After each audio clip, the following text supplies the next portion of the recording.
Good evening. Happy Juneteenth to everyone out there. Happy Father's Day to Mr. Willy Gibson. James Thank not you, a sir. father yet. Somewhere in the future he'll be one. I'm not a father yet. I'm 50. But anyway, happy Father's Day to all the dads out there, and welcome to another edition of Folks Talking Sports on our Folks Talk Sports Twitter account, the Houston Roundball Review YouTube channel, and for the time being, my personal Facebook page. We're going to expand on that hopefully in the future.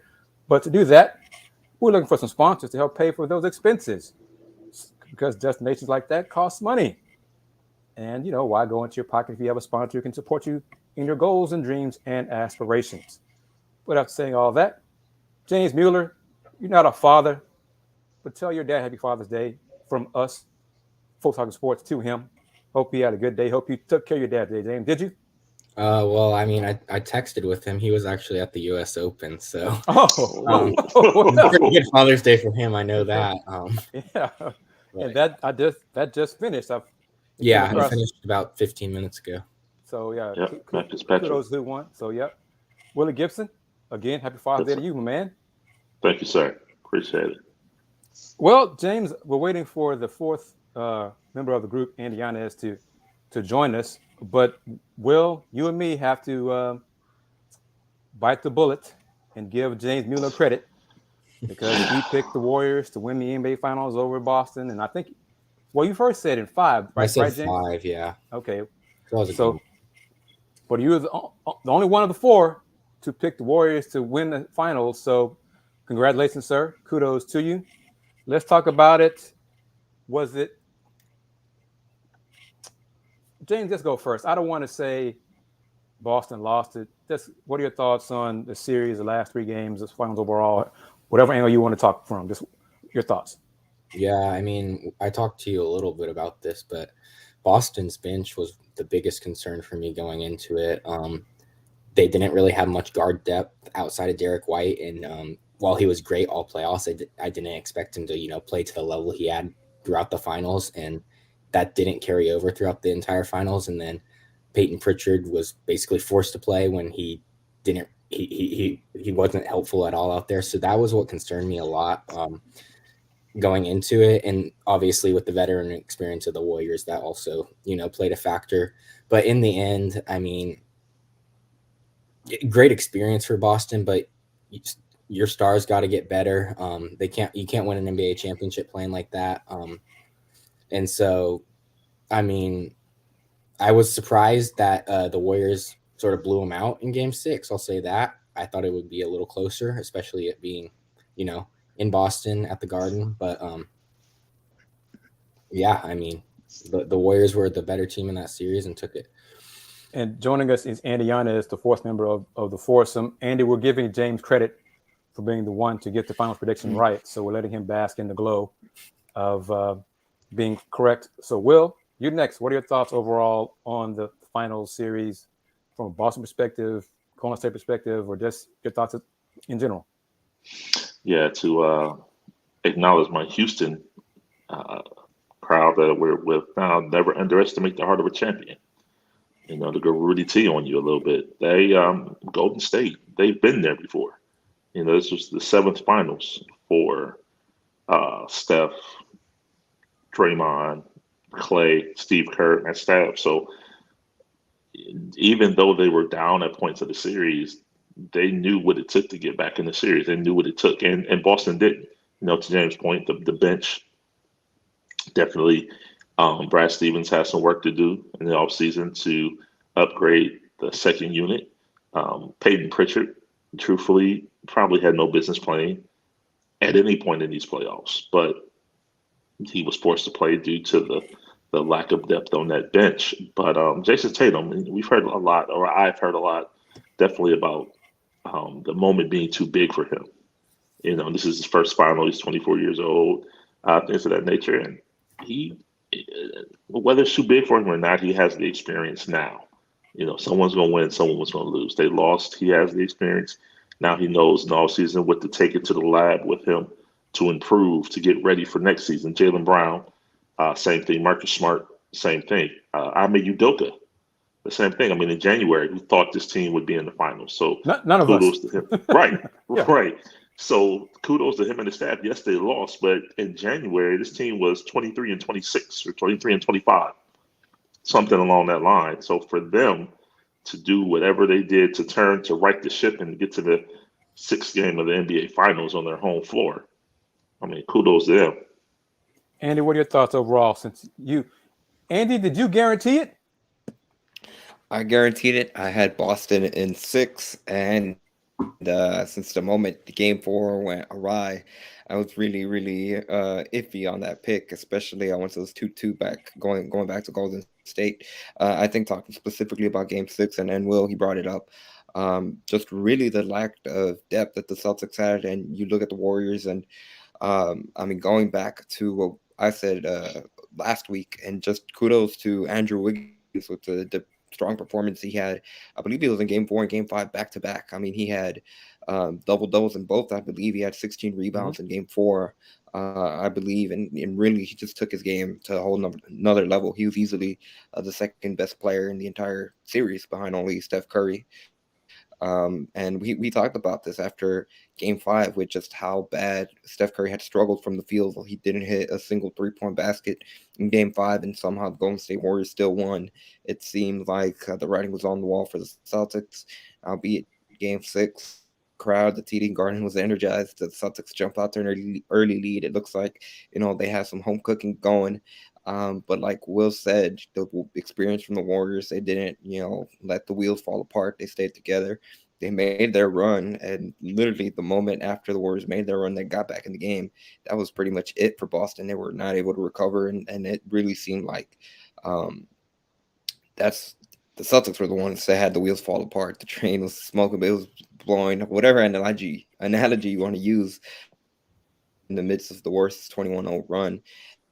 At the end of the day, that Warriors proved me wrong. They were clearly the more experienced team, and they were the more talented team. Yeah, I always give credit to the team that won the championship.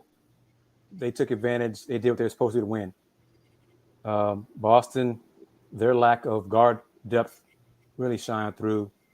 Derek White, such a key to Boston's success. And when he struggles, last 2 games, he combined for 1 for 10 from the floor. 5 points. 0 for 5 on 3-point attempts in those last 2 games, Game 5 and 6. Boston lost the series in Game 4. When they collapsed down the stretch in Game 4, had a chance to go up 3-1 and didn't. The series was over. It was over right there. The inexperience, all of you have said it. I underestimated how important experience is in the finals. Jason Tatum and Jalen Brown, Tatum especially, seemed like he had no idea how to handle Golden State's defense from any angles. He just tossed the ball all over the floor. I mean, he struggled with turnovers throughout the playoffs, but in the finals especially, he was more successful from 3 than he was from 2, and he did a poor job of breaking down the defense when he had the chance. When Jalen Brown was too inconsistent, Marcus Smart, it's if you don't have a low post game, you're not good at it, not effective at it. Just because you're bigger than somebody guarding you doesn't mean you can post them up. Okay? They tried to post up Steph, Marcus Smart. Okay, that'd be good if Marcus Smart had a low post game. A low post game worth a damn. He doesn't. He does not. So going down there, asking him to do things he cannot do. So that made the offense more disjointed. So it was more of a problem. And a few times they went with Al Horford in the post. Al Horford, so his age, what, he 36? He's struggling in the low post. So you're asking players to do something they're not good at anymore, or good at all. And Steph was Steph. Steph, I think, stole Derek White's soul at some point in this series, and Derek White never got it back. You saw it down the stretch. Derek White was, stuttering, pausing on taking shots. He was, should I shoot this? Should I shoot that? Pass too many open looks. And then the defensive breakdowns. As good as Robert Williams is in glimpses, you could see some of the things defensively on breakdowns he had. Like, young fella, you need to go back and watch film room because you still don't know what you're doing on defense either. So that's an issue. But when Andy has some buffering issues with him getting back in a second, but when I ask him when he comes back, do you guys believe, yes, Boston is young? Okay, but not every young team gets back to the finals. Okay, so it's not a guarantee they're going to get back to the finals next season, because we could argue a healthy Bucks team would have beaten Boston this year. So, thank you, Jamil, for that comment. So do you guys think Boston will get back to the finals in the next 2 out of 3 seasons? James, you first. Yeah, just because I don't think they'll get back next year. But I think 2 or 3 years they'll probably get back, if I had to lean toward that, just because Tatum and Brown are still so young, and they weren't playing to their full potential at all, and they still got this far. And so I think, if they get things right and they add those role players, because role players were a huge thing that the Celtics were missing this whole season. I think 2-3 years from now we'll see the Celtics back in that's a similar position. Well, what do you say? Will Boston get back to the finals in the next three seasons? I'm gonna say no, and why not saying they're not good, but you look at the East. Not to be biased, but Cleveland is coming. Yep. Chicago is coming. Milwaukee is there. You look at a team like, and not saying they're there now, but in 3 years, Indiana, with the retooling they're doing, could be there. I don't know. I don't know. It's hard to say. In 4 years, I think Detroit will be there too. Exactly, Detroit. I exactly. say so as well. But Andy, what do you say? The question I asked you was, do you think Boston, because it's not a guarantee, that's because they're young and talented, that they'll return to the finals in the next 2-3 years? What do you say, Andy? Oh yeah, I agree with Will, and you got to point out, just look at all the other teams in the East. I agree. Where Milwaukee, I mean, they didn't have Chris Middleton for that series. The next game, that series went 7 games. They have a full healthy squad. Maybe it's Milwaukee, the ones that are advancing. It really seemed like you can make the argument that this is the best chance that Boston's going to have. Certainly, on winning a championship, it'll be difficult. And obviously, of course, the big question mark in the Eastern Conference, I guess the 2 question marks have got to be the Brooklyn Nets with Kevin Durant, whatever, how they figure out to plug in Ben Simmons and play. Do they keep Kyrie Irving? They're going to be a question mark, but they do have pieces there that you'd imagine they're going to make some noise in the Eastern Conference. And then, of course, Philadelphia with Joel Embiid. Can James Harden bounce back in the offseason? I think those 2 teams are going to certainly make some noise. And then I agree absolutely. You look top down in the Eastern Conference, you have the teams like Chicago that are not necessarily there yet, but they're making moves. And you look at Boston, and those 2, I mean, that's really the 2 pieces that are going to be the core for the Celtics, and Tatum and Brown. I think, like Will said, in terms of what Brad Stevens has to add, and we talked about this a little bit, but I feel like Boston needs to add a true facilitator, and not to take away anything to what Marcus Smart brought to the table. But I think without a true type of facilitator, I know initially I made the argument it'd be a true point guard, but maybe, I mean, heck, the Warriors don't have a true point guard. You brought it up, Chris, but they had Draymond Green who can be that facilitator. I got a name for you guys. We're going to tie it into Caleb Beasley somewhat, his question, because he's a Rocket right now. How about Mr. Wall? How about Coach Wall, A-Wall, John Wall? How about if he ever comes to his senses and agrees to a buyout, because Boston's not going to trade for John Wall, but if and when John Wall agrees to a buyout, do you think John Wall could help Boston get over that hump and be a facilitator like Andy's suggesting? I want to say yes, but then my mind tells me he hasn't played in 2 years. Well, he could be better than Peyton Pritchard. Well, without question. Well, right? Without right? Yeah, good point. So, yeah, that could be. Yeah, I think he takes the team to another level just because of he's a veteran and his experience. Obviously, he's dealt with injuries a lot. He hasn't played in a while, like Will said. So there's question marks there, but I do think that he's an upgrade. I mean, anyone would take John Wall over Peyton Pritchard. And just that veteran leadership among that guard group would be big for Boston. I don't know if it's enough to win them the championship, but I do think I mean, if he's bought out by the Rockets, then that's definitely a name that Boston should consider. Andy, what do you think?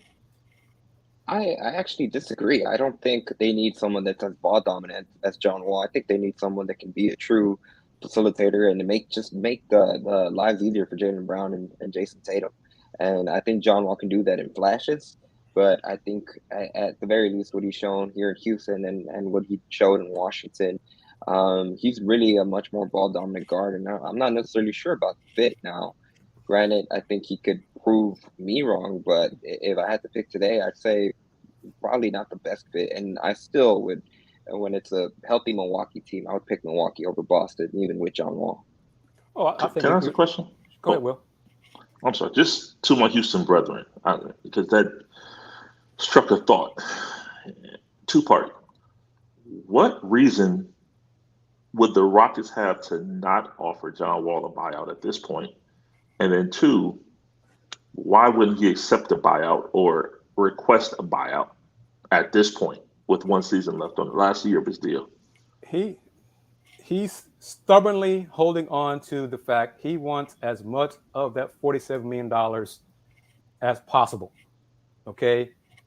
The Rockets need to agree to a buyout. I think the Rockets would love to make it around $20 million. Ooh. John probably wants $35 million.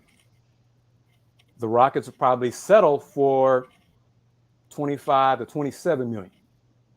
And then it's a question of what John wants. John Wall is not playing a game with the Rockets anymore.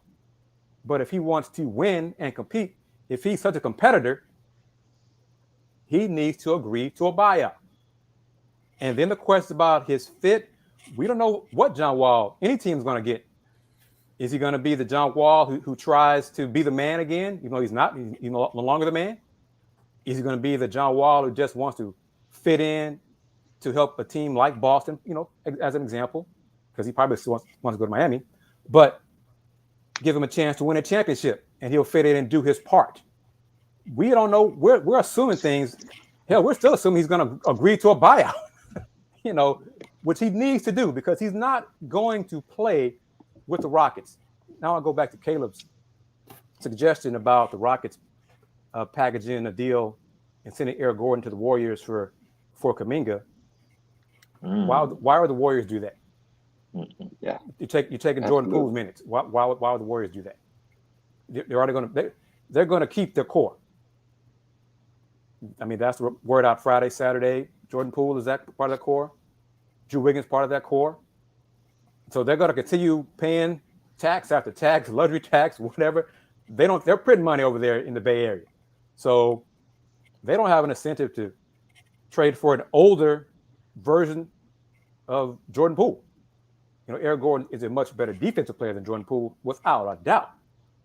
But offensively, Jordan Poole gets buckets. And he wants to be there, and he's younger.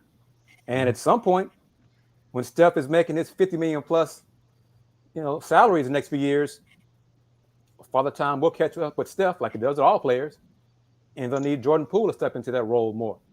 So they already got some of their young pieces there.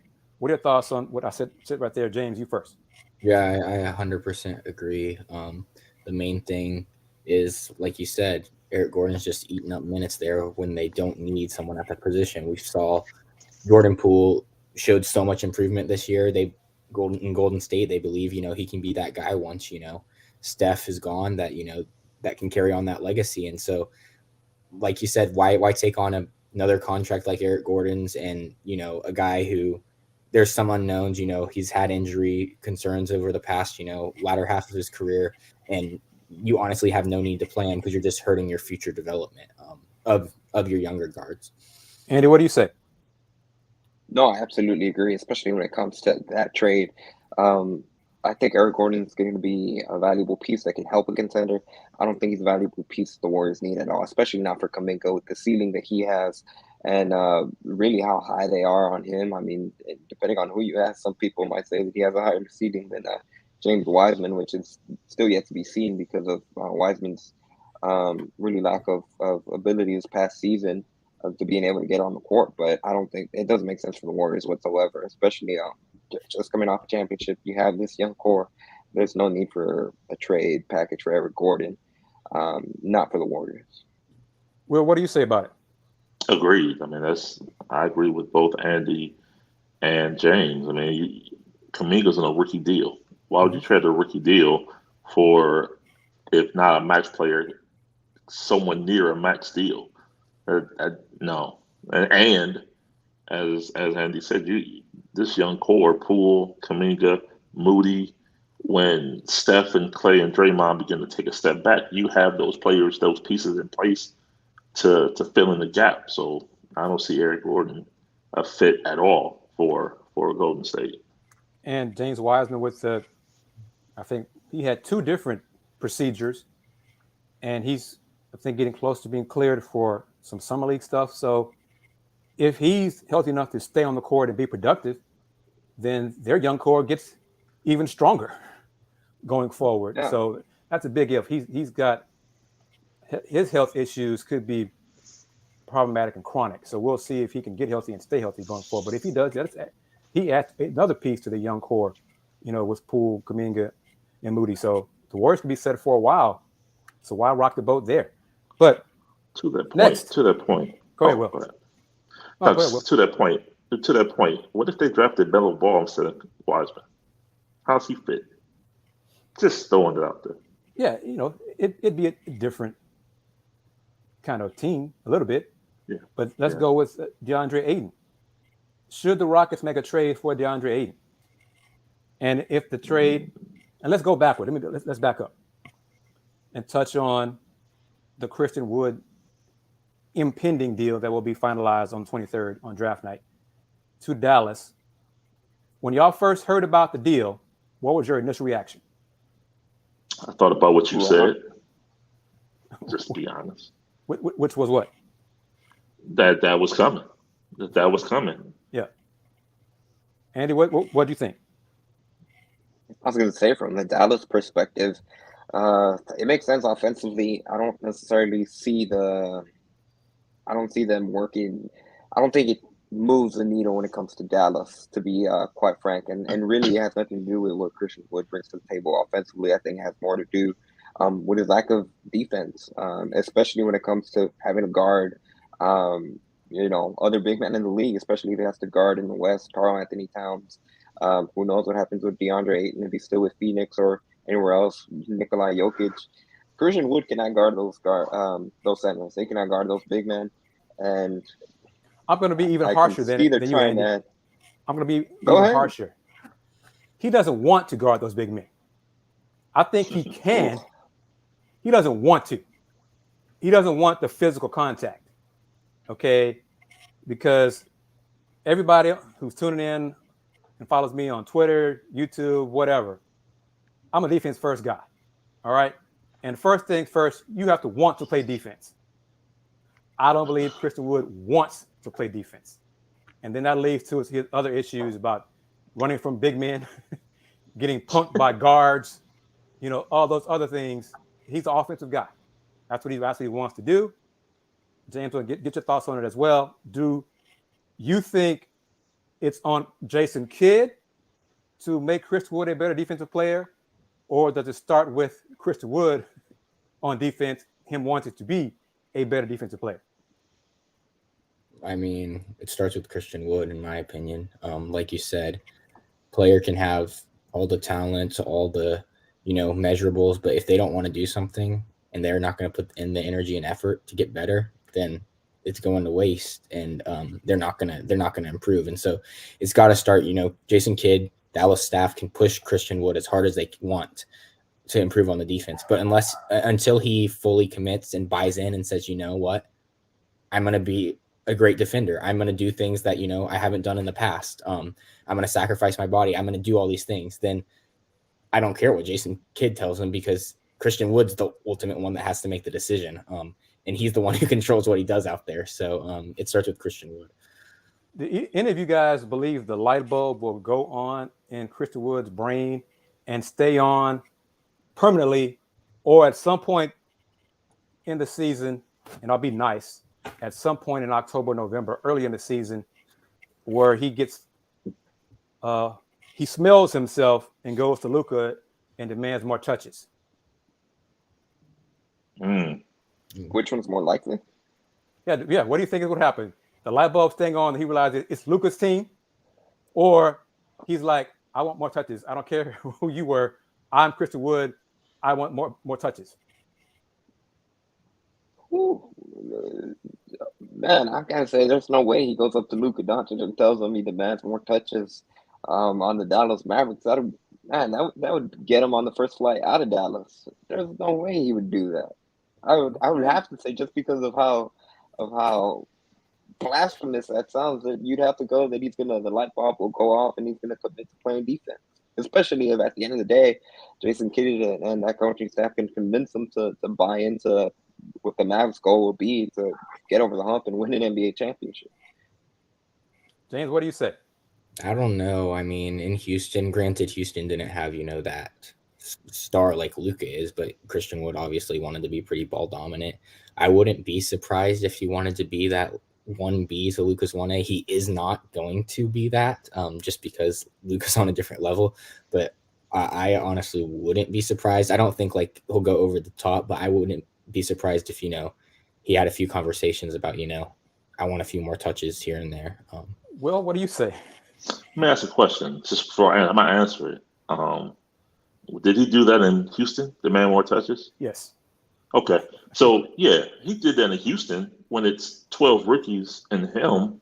But in Dallas, I don't think he carries that cachet. I don't think he knows that. I think he did that in Houston because he thought he could.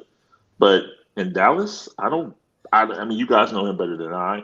But I can see him like, okay, I'm in Dallas now. I got a Hall of Fame head coach.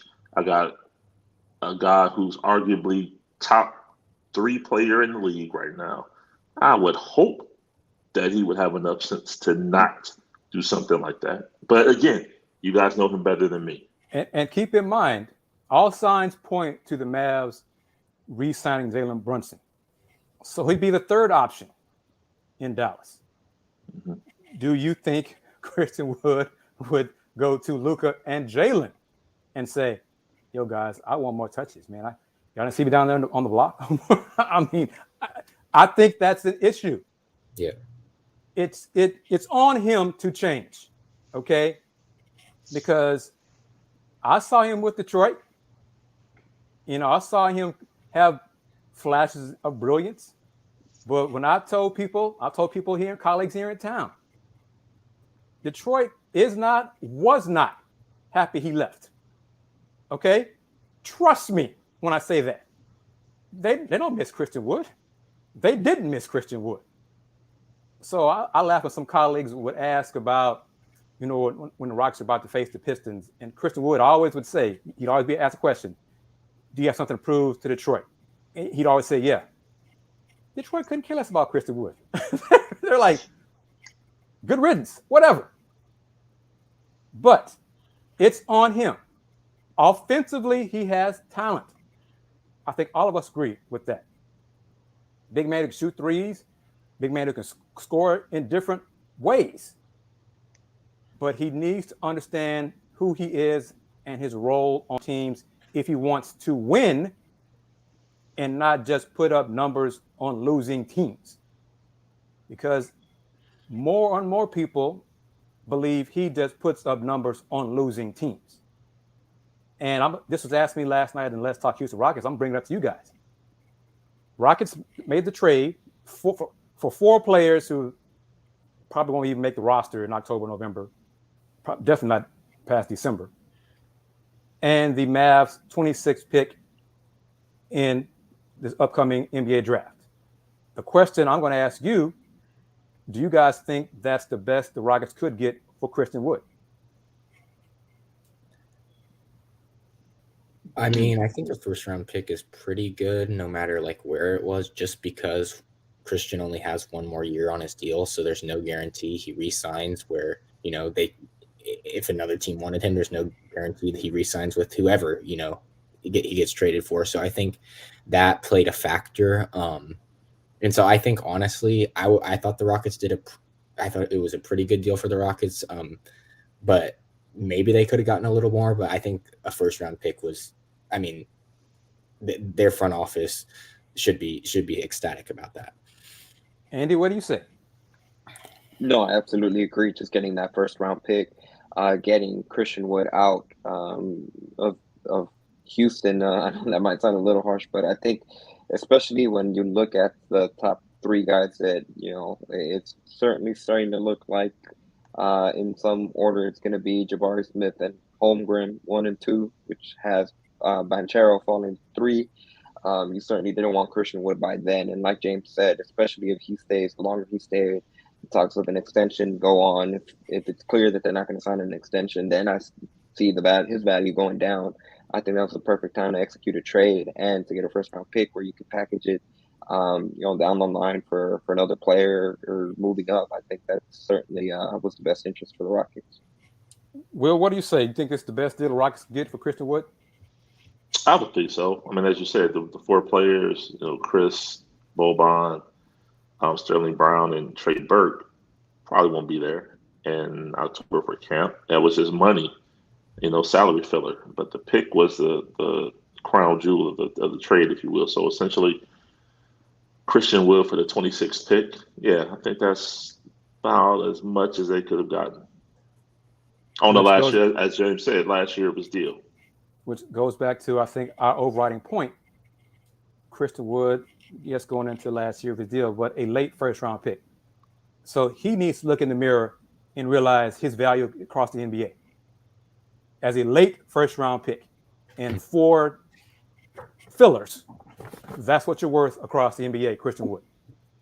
Okay, so because let's look at this. I'm really tossing stuff out there now.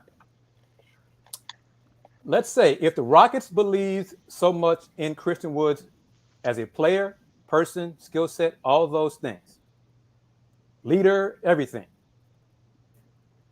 don't you believe that a tandem going forward of Christian Wood, Banchero, and Şengün would have been effective?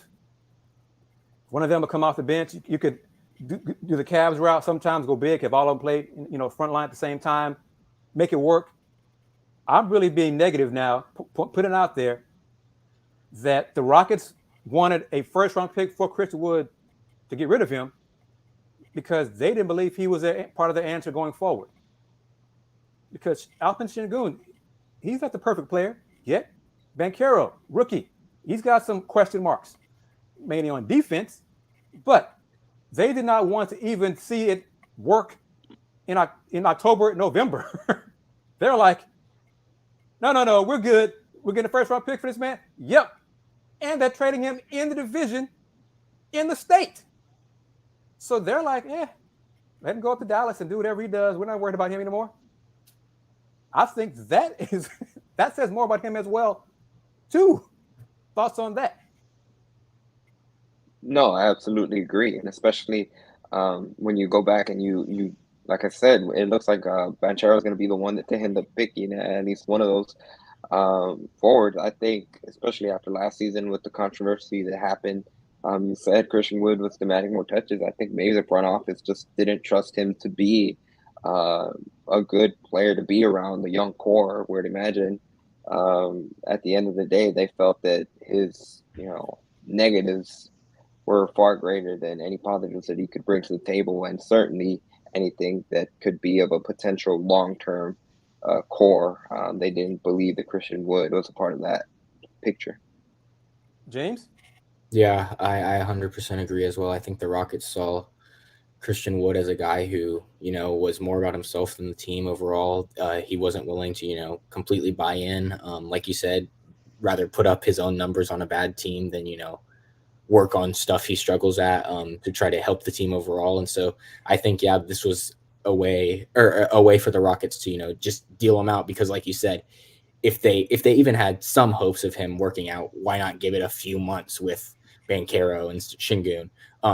The fact that they've done it before the draft, there's no hope there. So I think Houston, was searching, and once the Mavs presented them this deal, they're like, we're going to take it. We don't know if we're going to get something else. And it helps us move forward. Will, what do you say? I agree. I mean, they could be. I mean, GMs and front offices know their long range, short term plans, and they knew with him being the last year of his deal, they've seen him for 2 years, so they knew what they had and they knew what they wanted going forward. So, there was no role that they saw for Christian Wood. Whether he assisted them in seeing that or not. They knew he wasn't an answer for them. So why not maximize the talent now before the draft? Because if you wait till October, November, he gets on the court, anything can happen. He sprains an ankle, he tears an ACL, he doesn't perform as well, and then you're looking at 2 second-round picks, which come a dime a dozen in the NBA. So the fact that you got a first-round pick, 26 late, yes, but it's a first-round pick nonetheless for him. I view that as a win, but I'm just, you tell me, I'm just asking questions tonight, but on Thursday, we've talked about Banchero 3. What happens if it's Smith, Banchero 1-2? Is Chet Holmgren the pick at 3? Yeah. Okay. I don't. The Rockets are going to take one of the best 3. Yeah, I don't. I mean, it's the Rockets, and they love guards, yes, but they're taking. Wow. Anything's possible.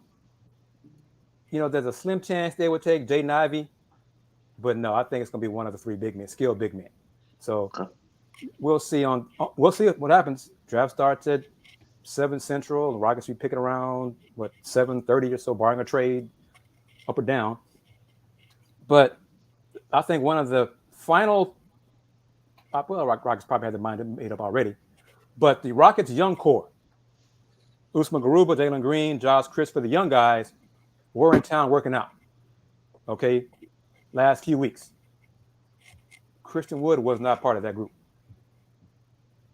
Okay, so the young core, what I consider the foundation, Alp's, I think, been overseas most of the time, which was expected. No one, he already said that before the season ended. But the young core was working out in town, and Christian Wood was not part of that. Team chemistry, wanting to build, whatever you want to call it, all those things, and he wasn't here. You're a veteran. Yes. You're supposed to be one of your leaders in the locker room.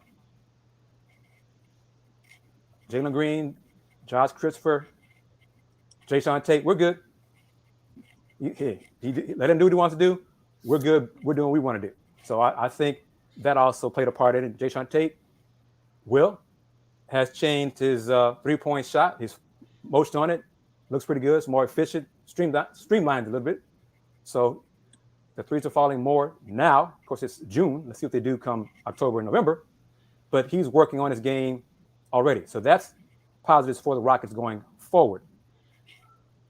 Rockets got one more veteran who's supposedly on the trading block if a team is willing to give up a first-round pick. Eric Gordon. Do you think a team will trade for Eric Gordon and give up a first-round pick this summer for Eric Gordon? Before Thursday? In this draft? Whatever. No, just trade and give up to get Eric Gordon, a team, whatever it is. It's Thursday, which I kind of doubt, but, who knows? Right. A future first-rounder for Eric Gordon. A future first-round pick, I could see that, but I'd imagine again, at the end of the day, I'm not too sure what was offered during the trade deadline this past season, but I imagine if a team it wasn't really a first rounder. That's what they want. Well, and that first rounder. That answers the question right there. They've no team, especially those on the cusp, especially this year where it seemed like it was a lot more wide open. Certainly than previous years in the past with who could have won. If no team, especially no team that was like on the cusp of trying to get over the top, wasn't really going to offer a first round pick for Eric Gordon, I don't really see anyone else doing it now. Will? But maybe a 4-year future first, down the line. I mean, that Rockets probably would accept a 2024 first. Getting past that, getting into conditions and all that kind of stuff, that's probably too far down the line. They just keep Eric because his salary next season is not guaranteed. So then they can just say, thank you, EG. Thank you very much for your time. Let him go unrestricted.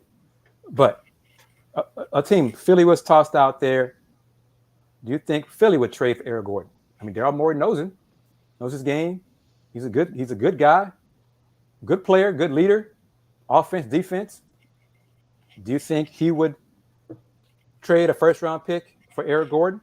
And then, for any of you three, this was tossed out in the comment section. do you believe the Rockets run the risk of having too many first-round picks on this roster? Because if they keep all three this Thursday, which I still kind of doubt, they'd have 7 first or second-year players on this coming season's team. If they trade and get another first-round pick, because they still got the future picks going forward, from Brooklyn. They get one from the Bucks next year, and then OKC in 24. But how many first-round picks on a current roster is too many for a young team? Is too many youngsters? Basically, what I'm trying to say. I can see, and I kind of played around with this myself. I can see them packaging 17 and 26 to move up. So that leaves them with 2. I don't know. That's just something, maybe 3 and 11 with the Knicks. I don't know anything. I'm just throwing that out there. So I'm wondering if the Hornets at 13 would accept 17 and 26. I thought about that. Mm-hmm. But Andy, what do you think? If the Rockets is 7 guys 20 or younger too many on an NBA team?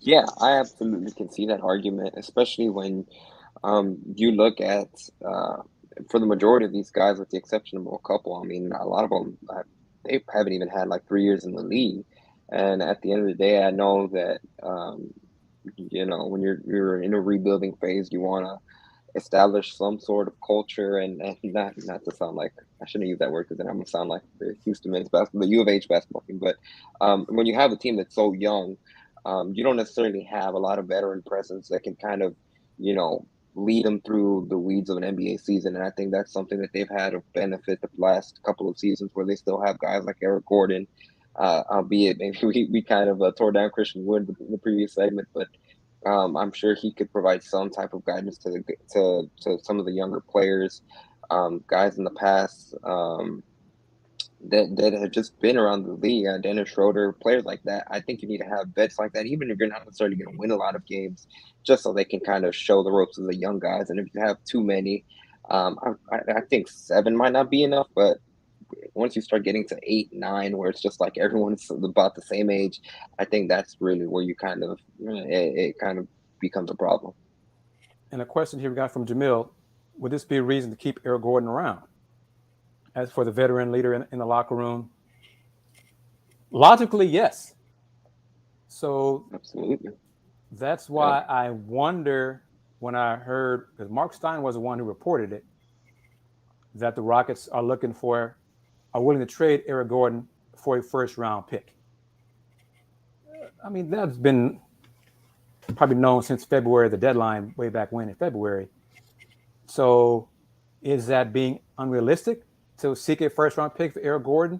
Or it's just, we don't believe we're going to get a first-round pick for Eric Gordon, so he can be a veteran in the locker room and still be here for another season.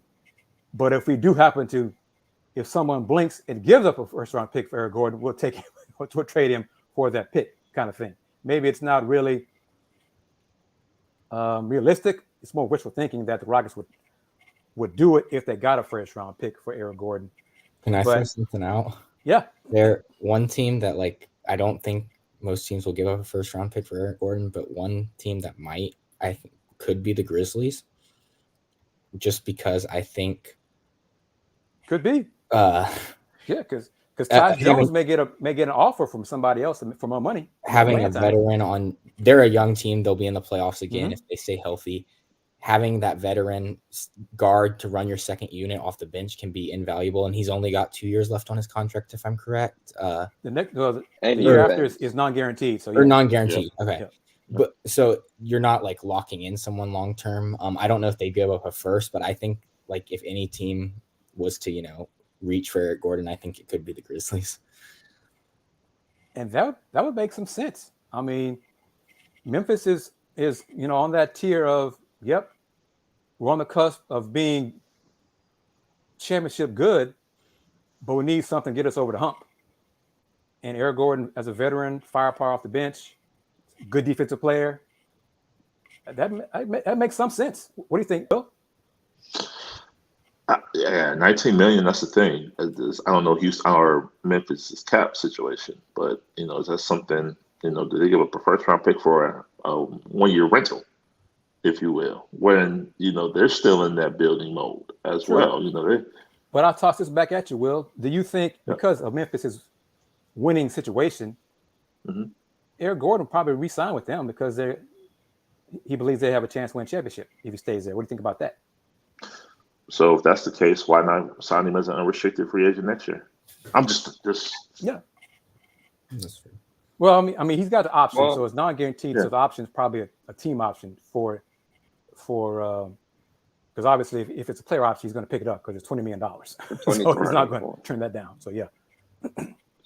And Gordon, says yeah, here- a team that might be, go ahead, Andy. or I was gonna say another team that might be in that category that might be desperate enough to make a move like that could be Utah, depending on what they decide to do.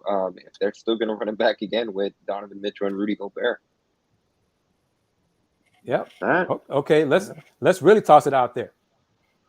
Because Eric makes, I think, $18 million this coming season. I'm going to be messy before we talk about Deshaun Watson these last 10, 15 minutes on Talkin Sports here on YouTube and Twitter. Rocket fans, y'all tuning in? How about this? Eric Gordon and pick some players to Utah, Rudy Gobert. Mm. Make the salaries work. Mm. What about that? Now, we're not reporting that, okay? We're just tossing. We're doing what many people do nationally, tossing stuff against the wall and see what sticks. Okay, that's what we're doing right now. So how about that? Eric Gordon, Deshaun Tate, make the salaries work because Rudy makes like $30 million, if not more. Ooh. Rudy Gobert. That I think the Rockets are still a year too early for that. When I pulled up Rudy Gobert's contract and he's going to be under deal for till 25, 26. Well, 24, 25. Then he has a player option for 25, 26. I think that's For how too much? risky of a move right now. For 38 next year, 41, 43. 35, yeah. You're seeing 38 million guaranteed, 41 million, 43, and this player option is 46 million. That's way too high. He'd exercise. He'd take that. You know, he's Yeah. not going to turn down 46. Absolutely. So, No. I Okay. just don't. I don't think it makes sense for the Rockets. does it make sense for Utah? Yeah. Absolutely.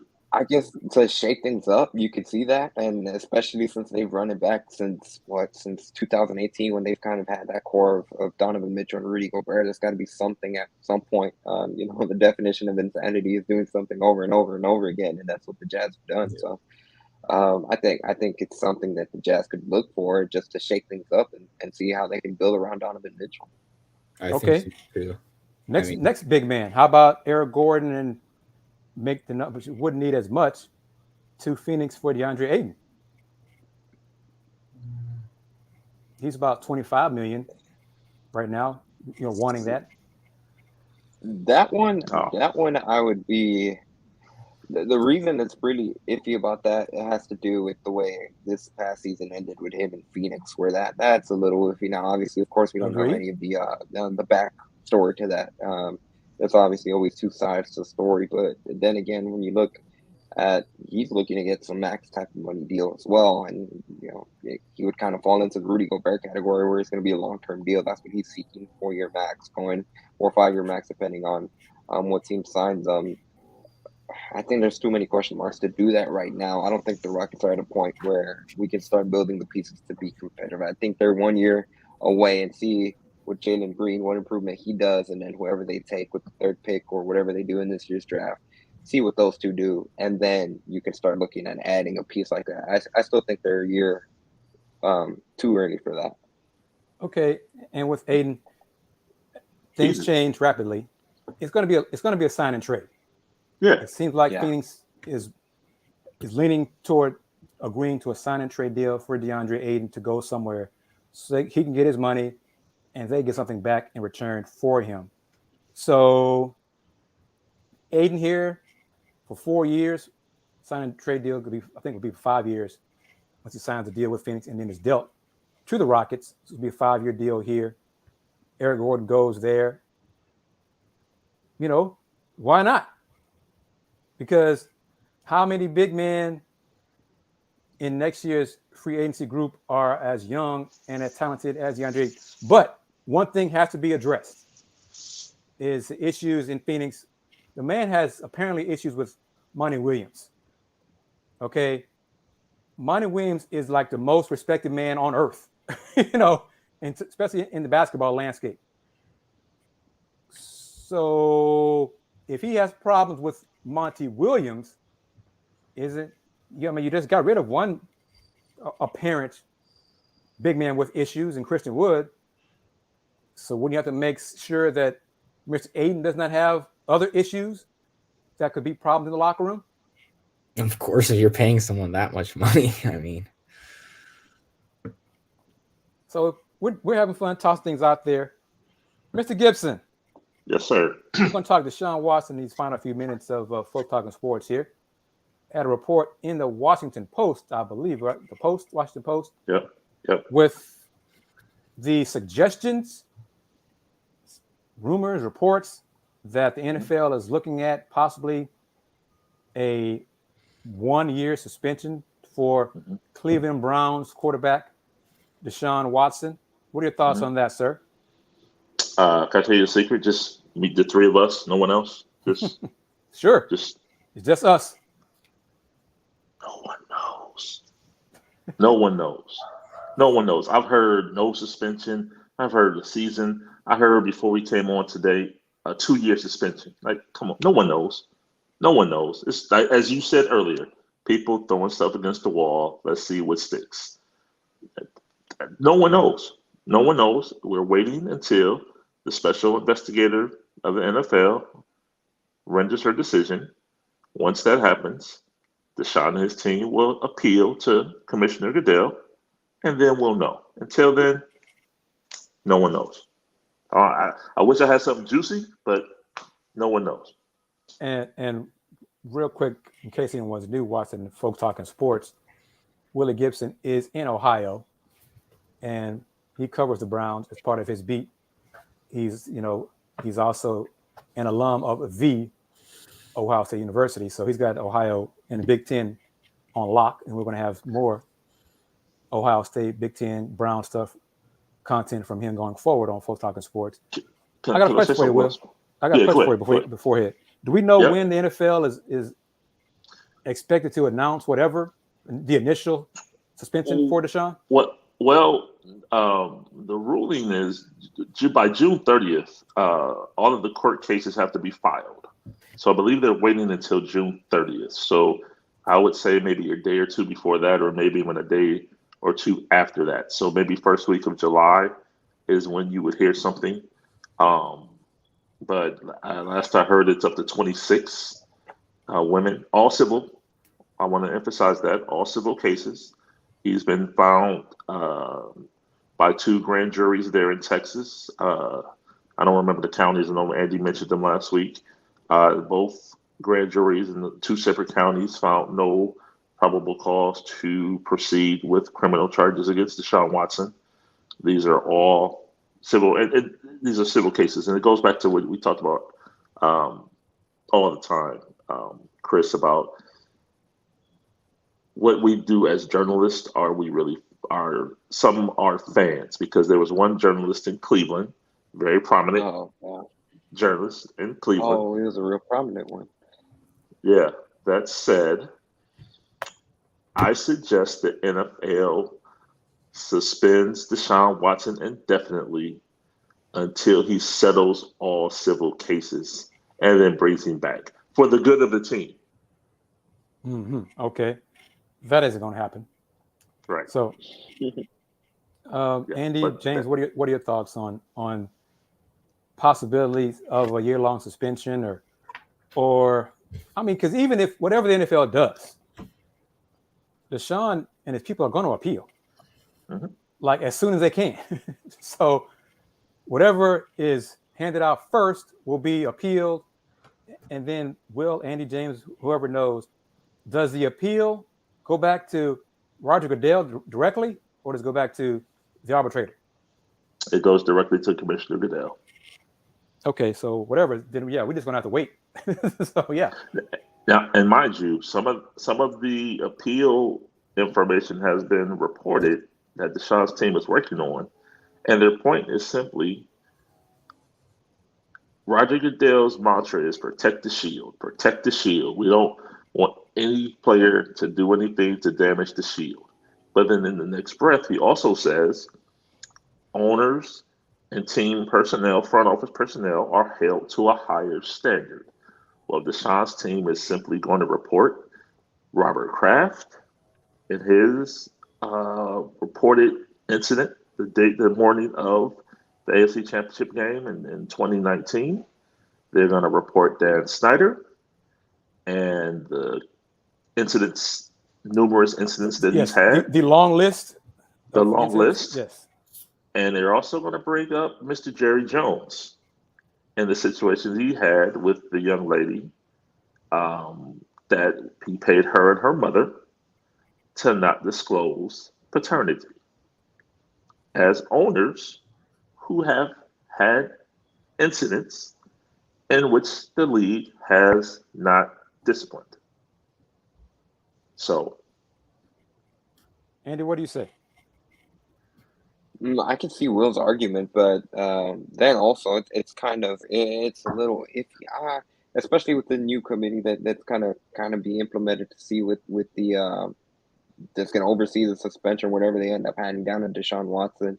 And like I said last week, I think that whatever comes out initially, I think the NFL is going to lean in to more of a pretty tough punishment. If it's the full season, I could see that, especially. It's just so tricky because it's a lot of he said, she said at the moment. Like Will said, there were two different DAs, both in Harris County and Brazoria County here in around the Houston area, that didn't find enough evidence for Deshaun Watson to be held on probable cause of any of those cases. But at the end of the day, the damage is done. Even with the New York Times article where they said he visited 66 different massage therapists just in a span of 17 months.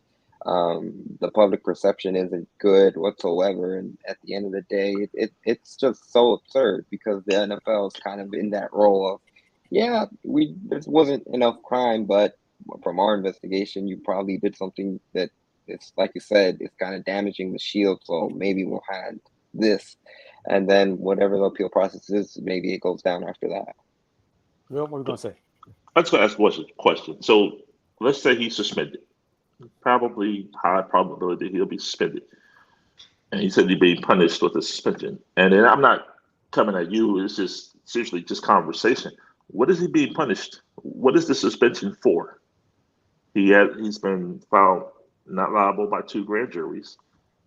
26 women are suing him. They've asked him to settle. He's chosen to clear his name. So what would the suspension be for? Because someone said he did something?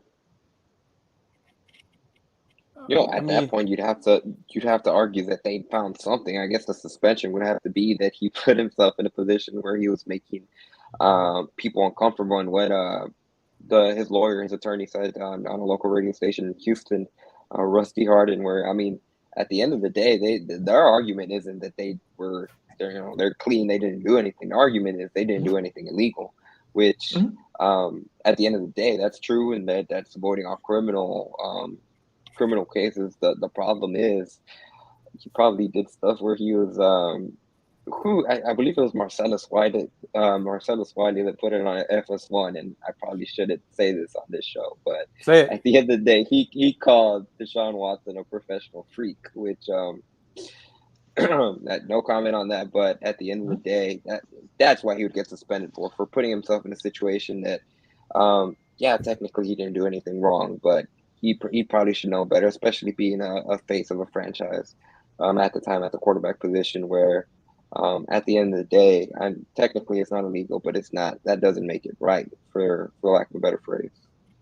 It's moral turpitude.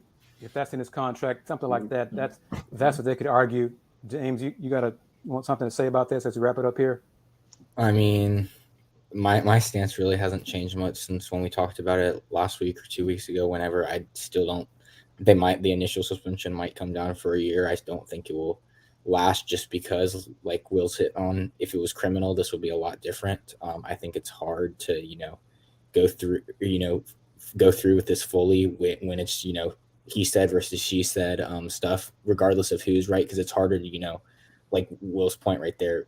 What are you suspending him for if nothing? You can't prove he did anything illegal. I think that would be hard to suspend him for a whole year. Not trying to defend what he did or didn't do, but just like from looking in on it from the outside, I think it would be really hard. And on that note, we're going to wrap it up. So going with the guy who got the NBA Finals prediction correct out of this foursome, James Mueller, how can folks find you on social media, sir? Yeah, you can follow me on Twitter at JDM2186 and all my works at thedailycougar.com. And you got anything in the pipeline this week? Youth athletics? I have a few different things in terms of just like some off-season stuff, some facility stuff.